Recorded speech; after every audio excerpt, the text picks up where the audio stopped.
and then Pastor Gary Nicholson will come and do the prayer. So Ty is here, and he'll be sharing with us now. So for those of you who don't know Joe Benedict, it's really weird to see him play a song like legit straight up play it, because usually there's like a broken key note in there that he's pretending to play wrong, or always some sort of a prank or a joke. But Uncle Joe has been just a phenomenal support to our family for decades now, and thank you for being here and playing.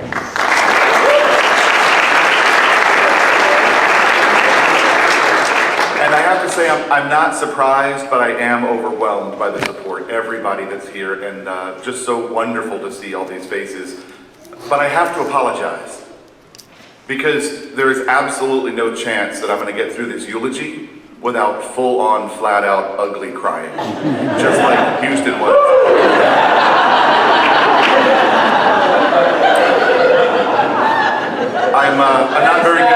I'm not very good. Thank you, Houston. I'm not very good at holding in my emotions at all. There was a time, long time ago, Maureen and I had just been married.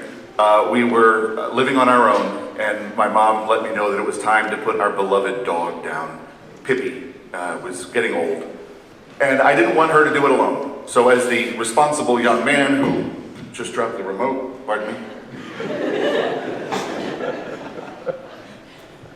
As the responsible man who was going to help my mom and make sure that she didn't have to go through this alone, I went to the vet with her. And we walked in the door, my mom was holding Pippi. And the receptionist said, "Can I help you?"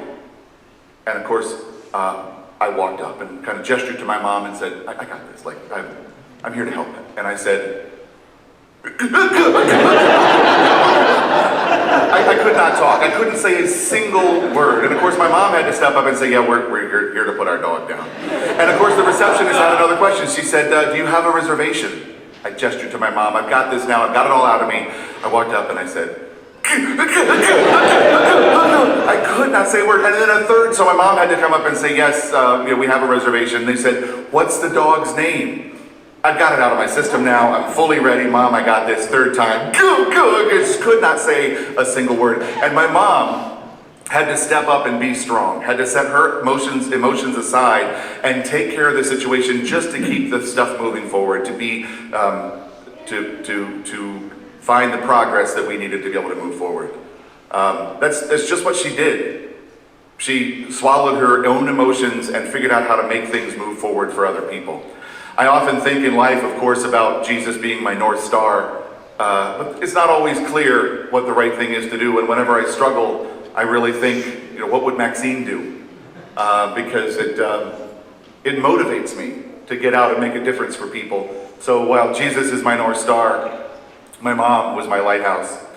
As we just heard, she had over 150 foster children through our house in her lifetime, about 100 in my lifetime. She taught me how to see the superpower in people. We would have some foster children show up to our house, and their entire livelihood, their whole life's possessions were in a trash bag and a skateboard. And I was jealous, because they had a skateboard. It was like, or they were really good at math, or they could play the guitar, or they had some superpower that I didn't have. And my mom did such a great job of teaching me to see other people's superpowers, because that's just what Maxine would do. She never really had time for television. Back in the 80s, my parents decided to buy a television for Christmas. And of course, back in the day, you had the TV, and then separately you had the VCR, and then separately you had the video camera, and you had to configure them and get them all to work together. All the parts from Radio Shack that you gotta, make it all work. And so they hid this in a back room of our basement for a couple of weeks before Christmas. And they were gonna bring it out and surprise us all on Christmas. Well, Christmas came, and we opened all our gifts, and Christmas went. And then they say it was a couple days later, I think it was a couple weeks later, somebody mentioned, "Hey, let's go watch a movie, go out to the movies." And my mom said, "Tom, we forgot the big gift." And so we went running downstairs and pulled this TV out. And what's funny is we had the TV, but we didn't watch it that much, because life was too interesting. There were too many other things going on, because that's what Maxine would do. Maureen and I bought a red truck our first like real purchase of a car. We were super excited about it. And I remember my mom and Tam were really excited too. And they wanted to go for a ride and joyride in the brand new red truck. It was one of those extended cabs that has like the almost back seat that's kind of hard to sit in. But my mom and I sat in the back. Maureen was driving and Tam was riding shotgun, and we pulled up to a turnpike entrance because we wanted to get out and let this thing open up, like really rev the engine. And some nice gentlemen in a pickup truck pulled up next to us. And of course they yelled out the window. They saw my lovely sister sitting there in the front seat, and they yelled out, "Show us your," something you might hear at Mardi Gras, maybe? Anybody? And of course my mom didn't quite understand what they said, but she believed the best in everybody. So she assumed these guys were talking about our brand new truck. So she leans out the little rumble seat window and goes, "Yeah, I like your truck too, you guys are awesome."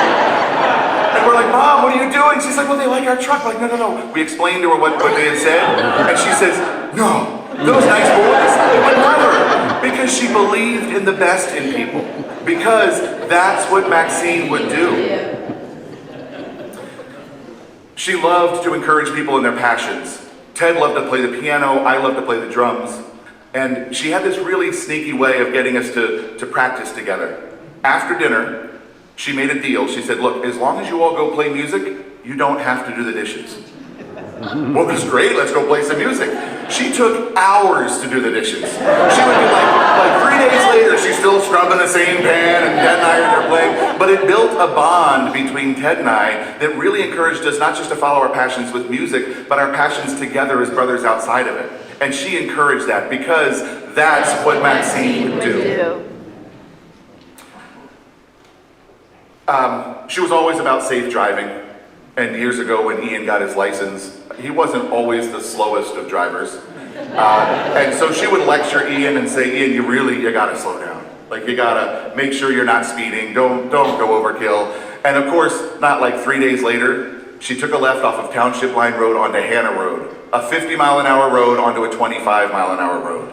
Wide, super straight, easy to speed on. She got clocked going 45 and a 25. What's amazing is, she told Ian, painfully honest, and I'm talking painful because, man, he gloated for days, like probably months. Actually, I'm looking right now, he's still gloating about the fact that she got clocked going 45 and a 25.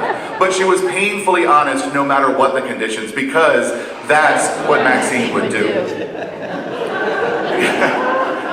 She never let laughter get in the way of anything. Tam learned early on that if you're in trouble and you're getting reprimanded, all Tam would do is she'd look up and she'd cross her eyes and she'd say, "There's 2 mommies and there's 2 daddies." And by the time she got to 2 daddies, of course, my mom was rolling on the floor and completely forgot about all the discipline. Because she recognized that laughter and togetherness is so much more important than whatever minimal discipline she was having to do at that time. Because that's what Maxine would do. The kitchen table really reflected her, and so many things that happened at our kitchen table were a wonderful reflection of her character and her traits. I remember one time Ian we were sitting around at lunch, and Ian had just finished putting ketchup on something, and he took the ketchup bottle and he set it down on the table. And some bubble like shot up and it hit the ceiling of the kitchen, like right above the table. We thought it was hilarious, and we cleaned off the table and got up and soap and water, cleaned it all off, and we all sat down. And I don't know, about 3-4 minutes later, Ian looked over and he said, "That was the weirdest thing. All I did was took the ketchup bottle and went..." We were all upset, like, now it's interfering with my lunch, like, stop this. My mom thought it was the funniest thing because she always enjoyed the moment and just let life happen, because that's what Maxine would do. Yeah, we're going there, yeah. She was incredibly frugal. Incredibly frugal. Yeah, Lisa's looking a little confused. By the way, the ADU there does not stand for adulation show. That's it's not a really family-friendly area. My mom was super frugal. And years ago, my dad worked in Australia for a number of months, and he finally convinced the company to fly the whole family over and come live there for a couple more months with him. Of course, while we were based in Canberra, Australia, we went and we took day trips or weekend trips to run up to Sydney and Melbourne and some other places all there along the East Coast. And he always picked the hotels. Nice, Marriott's, clean towels, soap, important things. And she said, this is ridiculous, we're wasting money, because all these day trips weren't on the company, they were, my parents were paying for this stuff. And so she said, let me pick the next hotel. So she picked a 2-star hotel in the King's Cross area of Sydney, Australia, which, by the way, that's a picture of King's Cross. And here's a picture of the actual hotel. It's that brick building there on the left. It looks a lot better now than it did back in the day. We stayed in the room up on the top right there, and the window that was right next to the cot that I slept on, one of those metal cots with really thin mattresses that squeaked a lot when you laid on it, the window wouldn't close all the way. The bathroom was down the hall. They provided towels, but no soap. So my dad had to go out and get some soap, and I'll never ever forget laying on that squeaky bed, listening to the night air go by as he opened the front door and the little bell went ding-a-ling-a-ling-a-ling. And as he walked down the street to go find some soap, I heard a very accommodating woman in very loud shoes come up and say to him, "Hey honey, you looking for a good time?" And I never will forget him saying, "Nope, just looking for some soap." So she was incredibly frugal, and that frugality put us into conditions and situations where we got to experience things we would never have experienced otherwise, because that's what Maxine would do. She loved to let kids learn, and especially around cooking. Gregory, one time, they were learning to cook, and she said to Gregory, "Hey Gregory, do you know how to crack an egg?" And of course Gregory said, "Sure." Shot all over the place. She laughed up a storm, thought it was the best thing ever, because a mess never really bothered her getting in the way of a child learning, because that's what Maxine would do. She fought vehemently for the things she cared about. When they wanted to close Bluebell School, she rallied friends, actually some friends that are here today, to go out and carry that sign and big paper mache like characters that we wore around to get people to notice to save Bluebell School, because she thought that that character of the community around the school was so incredibly important, because that's what Maxine would do. Raphael, actually the reason we have pictures of Raphael in our video this afternoon is that she was the first person to force Raphael to put pictures in a photo album. Because she loved history. She loved people remembering who they are and where they're from. I'm with you. Good. And she encouraged people to be who they were and really enjoy that history and that experience, because that's what Maxine would do. When she encouraged kids to get involved in activities, she didn't just want to know about them, she wanted to experience them. Just a couple of years ago, Tommy started rope climbing. He's like 50 feet in the air. During COVID, he actually brought a hammock up, strapped it between a couple branches up in the tree, and his iPad, sat in the tree 50 feet in the air and took class. I think he learned calculus up there for a little while. So he was telling my mom about this, and she was not just curious and wanted to hear about it, she wanted to do it. So she's 75, 77 years old, strapped herself into a harness, got the gree-gree on, and she's climbing up the tree because she wanted to experience what the kids are experiencing, because that's what Maxine would do. She let kids play on their own terms. Years ago, Tucker was probably 5 years old, and he said, "Gima, let's play house." She said, "Great, all right, that sounds like fun. How do we want to play?" And he said, "Well, you be the grandma, I'll be the daddy, and Tommy will be the obstacle." She said, "What do you mean obstacle?" He said, "Well, that's something that gets in the way." And she loved that. That's what they played. Tommy was the obstacle, she was the grandmother, Tucker was the daddy, and because she let kids play the way that they wanted to play and learn on their own terms, because that's what Maxine would do. She would always be selfless with her time and drop everything. When Nancy had kids who were going to Dorney Park, my mom drove them to the church to drop them off at the church youth group. But there wasn't enough space for all the kids in all the cars. So my mom dropped everything she was doing, canceled all of her other plans, and just took a bunch of kids in the back of the station wagon to Dorney Park that day. Because that's what Maxine would do. And she made everyone feel like family. Everyone. In 1971, maybe 72, a woman named Marga showed up to her church with a couple of kids in tow, but her husband had been sent overseas to Vietnam. And my mom said, well, Margaret, you're part of our family now. We're going to lunch this afternoon. You're coming with us. And the two of them were thick as thieves, like, gosh, for decades now. Talk on the phone, if not daily, at least weekly, and for hours at a time. Actually, as I was doing research for this eulogy, I learned that Margaret is not actually a blood relative of mine. She's one of those family members, one of those sisters that my mom chose rather than was born into. Because that's what Maxine would do. So now what? Now what do we do?